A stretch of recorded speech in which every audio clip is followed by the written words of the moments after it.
Hey everybody, I just want to check in, see how everyone's detox is going. Mine is going meh, it's not great.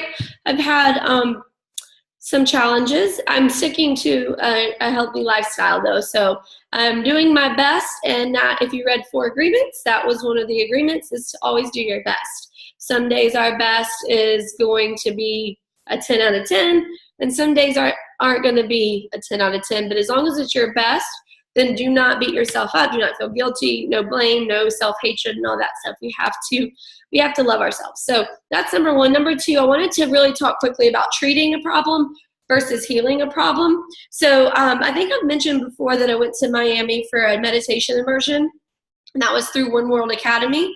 And you can look them up. They're in India, and they have courses in the US a few times a year. And this one was in our backyard, so I thought, why not? And honestly, it was one of the best things I could do for myself. And it just, it's so serendipitous, because the way I found myself at that retreat was I woke up one morning. I was like, I need to do something. Jamie's out of town. This is a great time for me to go somewhere by myself without feeling guilty for leaving him. And One World Academy just came to it literally just came into my mind. And they happened to be in Miami a few days after this particular morning that I'm talking about. And it was really affordable. I made a couple of friends when I was down there. I got to explore Coconut Grove, Miami. It was a cool little scene, so I hope to get back down there for some more events. But my point is, what I realize is a lot of times I'm treating my clients or treating a problem without healing the problem. And what is the root of the problem? You know what I mean? I think it all really boils down to our state of consciousness, our state of mind, our state of awareness. And what does that mean? Well, there's 2 states, and I learned this in Miami, and it's a beautiful state or a suffering state. You can call it something different. You can call it a stressful state or non-stressful state. And so Christy actually mentioned, and another client mentioned, oh, I eat when I'm stressed, right? Well, I can give you tips and techniques and treatments to alleviate that, but unless I get to the root of the problem and heal it, it's just going to recur. It's just going to keep recurring. And so what do? Well, we need to find ourselves in a beautiful state more often. We need to default by nature into a beautiful state instead of a stressful state when something comes up. So how do we do that? Well, it's a process and it takes practice. So I'm going to really quickly give you some information to help you. And the number 1 thing that you need to do is recognize your state of consciousness, your state, whether or not you're in a beautiful state or whether or not you're in a suffering state. And it's our right to live in a beautiful state, but we're wired to live in a suffering state. It's evolution. Yes, stress is there. We need to align with it and utilize it. It's just going to always be there, but we need to be aware of when it's there and do our best to transition out of it. So why does stress happen? Stress happens because we have triggers, and typically those triggers cause us to get stressed, which then causes us to either obsess about the past or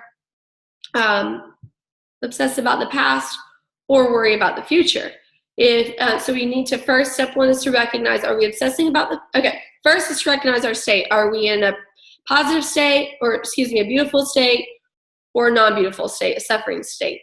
Okay, that's number 1. Number 2 is, are we obsessing over the past, or are we obsessing over the future?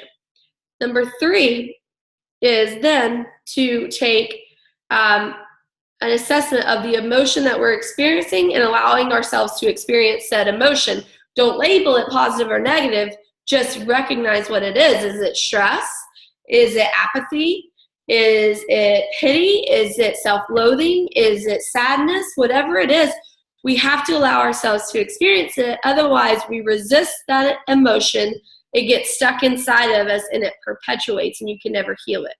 So acknowledge the state, acknowledge past, present, or future. Yep. So most of the time, we are not living in our present moment. And if you look around, everything's fine.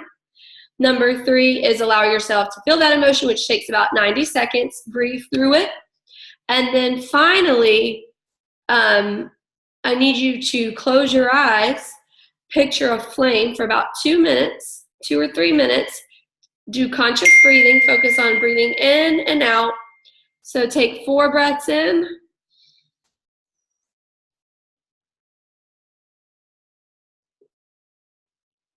and about 8 conscious breaths out to bring yourself into the present moment.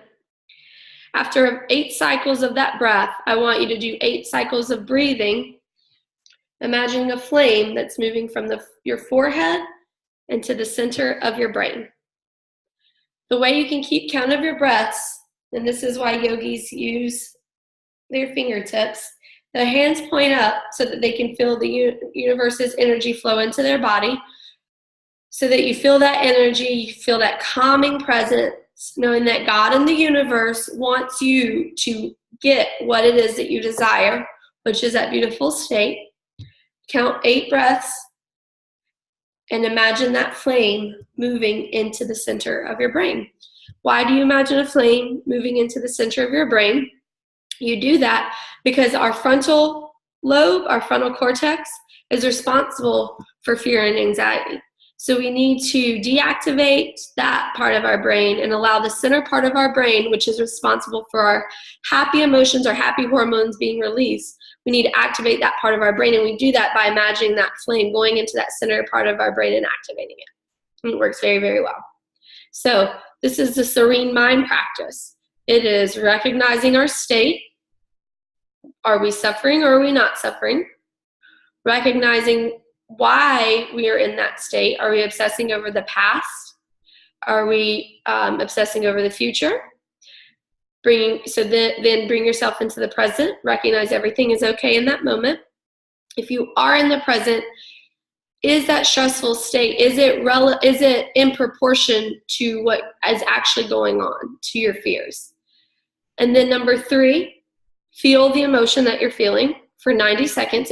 Scientifically, it takes 90 seconds to, emotions are just motion, emotions are just feelings in motion, energy in motion, energy and motions are emotions.